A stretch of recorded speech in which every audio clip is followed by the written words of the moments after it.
Annyeong à tous. Alors, est-ce que vous saviez que ces gâteaux en forme de poisson sont redevenus à la mode? Et vu qu'il y a beaucoup moins de vendeurs, c'est très difficile d'en avoir et beaucoup de gens font la queue sur plusieurs mètres pour essayer d'en avoir dans le froid dans la rue. Voilà, c'est 1 € pour 2, ça mange pas de pain. Enfin. Et donc voilà, d'ailleurs, si vous voulez une news inédite comme celle-ci sur la Corée ou sur la K-pop et des interviews radio animées par Bibi, j'anime la radio en français toutes les semaines. Proposez-moi même des questions d'interview ou des sons K-pop, on ne sait jamais. Je vous laisse tous les liens dans la description avec les détails pour les écouter, juste en dessous du lien de notre sponsor, et ça fait une belle transition car pour rassembler tous les éléments et les informations pour pouvoir raconter cette histoire, comme l'histoire que je vous raconte aujourd'hui, il m'a fallu bien évidemment une grande maîtrise de la langue coréenne. J'ai jamais pris de cours à proprement parler et je suis plutôt dans un team à tout avoir appris sur le tas. Et c'est pour ça que je vais vous parler d'un site ou une appli comme vous voulez, qui vous apprend les langues d'une manière similairement intuitive. Je vous parle bien sûr de Rosetta Stone. Rosetta Stone, qui sponsorise cette vidéo, est une plateforme disponible sur téléphone, ordinateur et autres appareils. Le concept de Rosetta Stone est une méthode qui ne se base pas, lui, sur de la traduction, mais qui est plus naturelle, moins scolaire, si je puis le dire, et beaucoup plus intuitive et interactive, avec des quiz, des mots à répéter, des exercices d'écrit et d'oral. 남자가 편지를 써요. Il n'y a pas de par cœur à apprendre avant. Là, vous rentrez directement dans la langue et vous commencez à pratiquer dès les tout débuts. 주스. Juice. Je sais que je suis vraiment pas le seul à apprendre mieux intuitivement que scolairement. Par exemple, je sais qu'un grand nombre d'entre vous apprennent la langue coréenne par des K-dramas plutôt que par des livres par exemple. Moi aussi, c'était vraiment en côtoyant des gens à la fac. J'avais pas de cours de coréen parce que j'étais dans le département de français, paradoxalement. C'était aussi en faisant des petits boulots dans des cafés, à l'armée, en côtoyant des petites amies, tout ça. Bref, dans plusieurs situations de la vie courante que j'ai appris le coréen. Et qu'aujourd'hui je le parle assez bien, je trouve, assez pour vous sortir tous ces sujets-là en fait de manière assez approfondie. Et bien Rosetta Stone vous met tout ce genre de petites situations aussi, sans que vous ayez à vous déplacer dans le pays de la langue, vu que vous êtes sur une application. Se déplacer, vous pouvez le faire plus tard. Donc si tout cela vous intéresse, je vous invite à cliquer dans le lien dans la barre de description. Aujourd'hui, laissez-moi vous parler d'un fait qui s'est passé dans les années 50 en Corée du Sud. L'histoire du Casanova de Corée, un homme qui a eu au minimum 70 conquêtes en 1 an et qui a eu un public de plus de 10 000 personnes le jour de son procès au tribunal. Et comment ça soulevait des injustices vis-à-vis des femmes à l'époque. Donc Park In-soo, et ce n'est pas le nom d'une maladie dégénérative mais bien le prénom de notre sujet, intègre l'armée dès sa majorité, où il se débrouillera vraiment plutôt bien vu qu'il devient lieutenant. Il faut savoir que les années 50, c'est juste après la guerre de Corée, et donc à peu près tout le monde est militaire en fait, et c'est très difficile de monter jusqu'à ce grade, faut un peu gérer. Tout va bien jusqu'au jour où sa copine de l'époque, qu'il avait évidemment archi hâte de voir, décide de le quitter pour un autre homme, pendant que lui il se bat sur le front. Enfin en tout cas, il fait ses trucs de militaire quoi. En Corée on appelle ce phénomène enfiler ses chaussons à l'envers. Je suis passé ses choches. Je suis passé ses choses. Ça vient d'une histoire où un soldat qui revient chez lui aperçoit sa copine en train de jouer avec le canon d'un autre homme, on va dire. Faites l'amour, pas la guerre, ils l'ont pris vraiment au pied de la lettre. Et pour continuer sur les pieds, la fille, qui était trop surprise de s'être fait prendre en flagrant délit, s'enfuit tellement vite qu'elle enfila ses chaussons à l'envers. Et c'est de là que vient cette expression, enfiler ses chaussons à l'envers, quand une fille trompe un copain qui est à l'armée.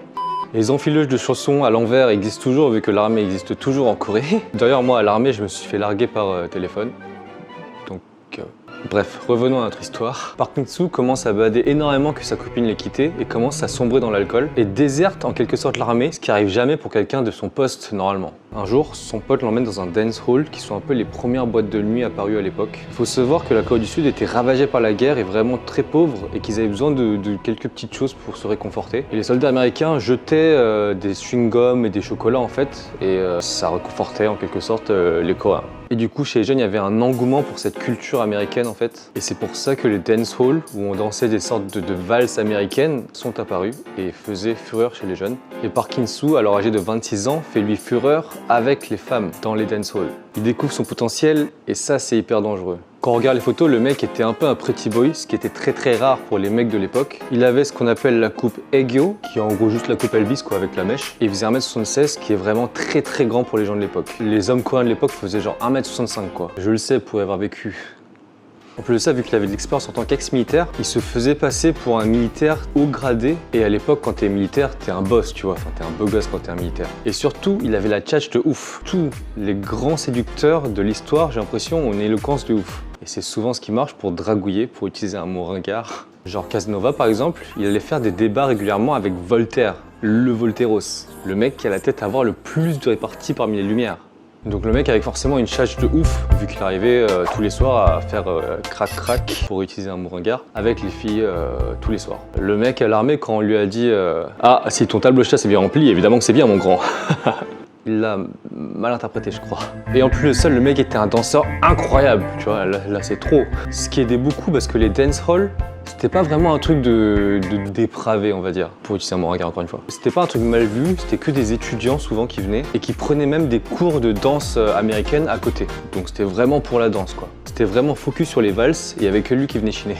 Là, comme ça a pas l'air hyper fun les boîtes de l'époque. Bref, le problème, hors du fait que Park monte sur son métier et c'est déjà un crime, est qu'il promettait aux filles de se marier avec elle pour coucher avec elle. Et ça, c'était un énorme crime à l'époque. C'était le top de l'adultère. Les femmes ne devant pas perdre leur pureté avant le mariage, l'adultère était hyper puni, bref, c'était une autre époque. Et pour que les filles se sentent spéciales, il leur donnait un billet de 1 $, ce qui était un peu rare à trouver à l'époque, mais je sais pas pourquoi lui il en avait plein. Et le dollar, ça marchait parce que les filles qui allaient dans ces dance halls embrassaient la culture américaine. Et pas que la culture américaine du coup. Ce dollar représente toute ma vie.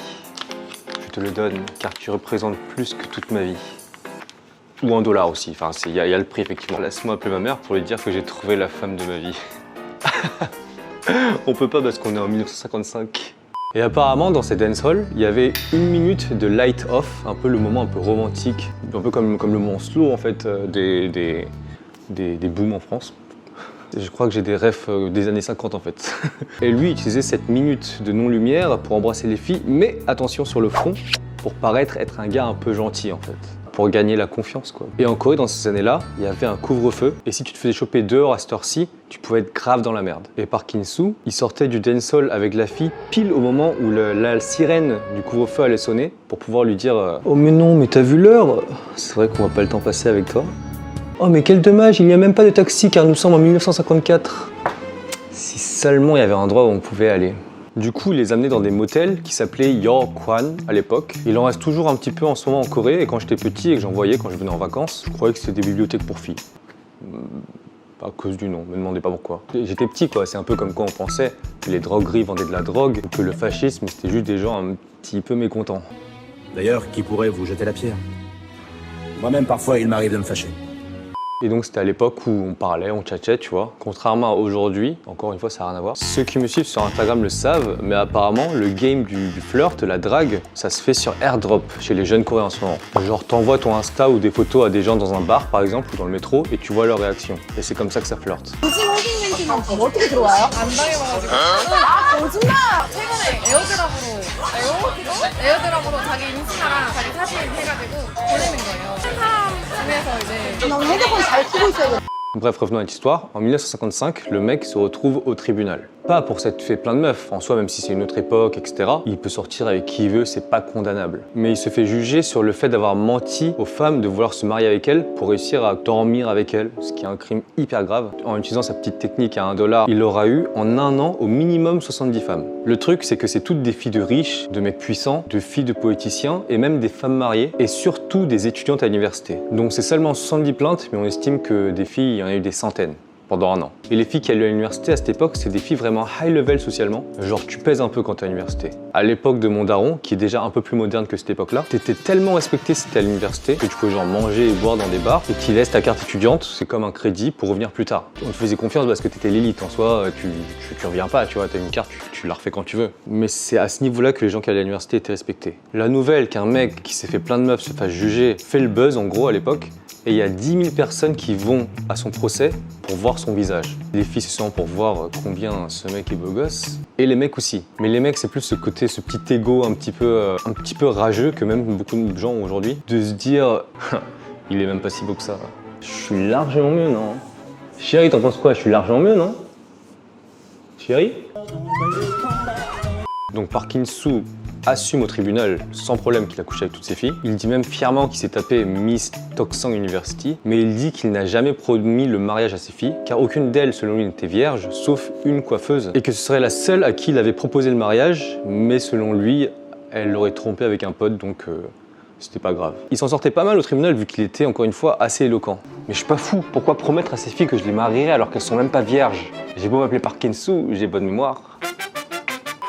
Le problème, et c'est une autre époque, mais ce serait inimaginable aujourd'hui, ce serait même un scandale, c'est que ce discours de filles qui n'étaient pas vierges marche un peu parce que la loi ne peut défendre, et c'est stipulé à l'époque, uniquement celles qui conservent leur pureté. Donc faut pas avoir couché avant le mariage par exemple. Et du coup beaucoup de femmes qui avaient couché avec lui se cachaient et voulaient pas se montrer et refusaient même de témoigner et imploraient d'enlever leur nom de la liste à cause de ce qui arrivait à celles qui étaient mis sous la lumière du jour. Elles n'avaient pas le droit d'être anonymes et le public commençait à prendre parti pour le mec en se moquant de ces filles, au point où une expression populaire apparaît dans les années 50 qui dit « Les chances qu'une femme soit vierge est en fait de 1 sur 70 ». Et c'est devenu une expression hyper connue à cause de ça. Un peu moqueux, misogyne, tout ça.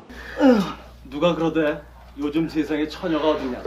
Donc à l'époque, ces filles certaines étaient forcées de témoigner. Et il y avait même un mandat qui forçait les gens à venir témoigner. C'était un truc qui existait. Donc il y a même des filles qui avaient couché avec Park qui fuguaient de leur maison pour pas être dans les news, quoi. Parce que le problème encore, c'est que la photo du visage, le prénom, le nom de famille, la profession de la femme ou l'université où elle va, tout était dévoilé dans les news et c'était totalement autorisé à l'époque et la pauvre fille pouvait rien. Les femmes qui avaient couché avec lui du coup étaient très mal vues et c'est elles qu'on considérait fautives au final. Et celles qui ont été dévoilées dans les news se sont fait expulser de leur université et je vous ai dit combien c'était compliqué d'être à l'université et que c'était respecté d'être à l'université, enfin c'était toute leur vie quoi en fait. À cause d'une histoire où c'était elles les victimes et ça c'est hyper grave et injuste.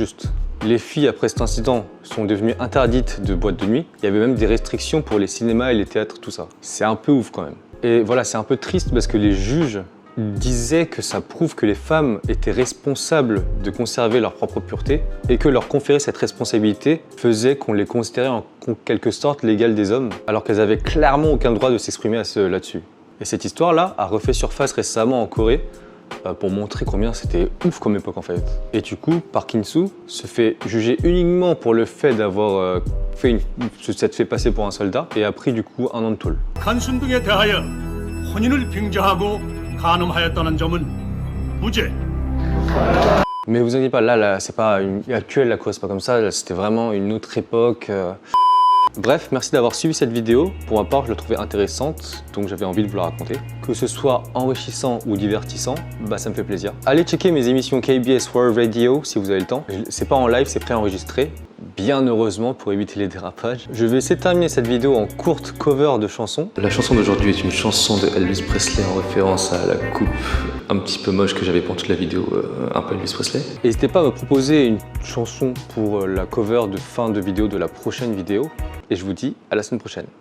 Ouais.